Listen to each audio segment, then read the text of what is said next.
Speaker, it's this government's legislation that is cutting back from the tools that law enforcement agencies have to protect Canadians precisely from people like this terrorist. Now, this terrorist described a meeting he had with CSIS. He said they had a picture of him shooting a gun in Syria and that his face was fully visible. His admissions should meet the threshold to lay a terrorism charge under the criminal code. Why is the Prime Minister failing to take action to make Canadians safe? Right Honourable Prime Minister. Mr. Speaker, our security agencies take all potential threats very seriously and use the full toolkit of measures, including surveillance, the no-fly list, revoking passports, and laying criminal charges when sufficient evidence exists. The expertise of Canadian security and law enforcement professionals is highly respected and sought out around the world. They actively engage in identifying, monitoring, and responding to potential threats, and Canadians can have confidence in their work.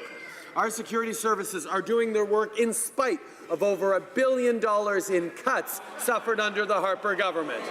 Honourable Leader of the Opposition. Mr. Speaker, it's this government's own legislation that is taking tools out of the hands of CSIS and the RCMP. And we are talking about an individual who says, quote, "I am becoming more adamant in my ideology." He says, "It's my own business to deal and overcome the war crimes." Now, this counselor for Abu Haziba has given up. He cites that he has become ever more radical in his ideology, and all the while he is walking free in Canada. Why is the Prime Minister taking away the tools from our law enforcement agencies to keep Canadians safe? Right Honourable Prime Minister. Mr. Speaker, we are doing exactly the opposite. We are investing in our security agencies and our security professionals.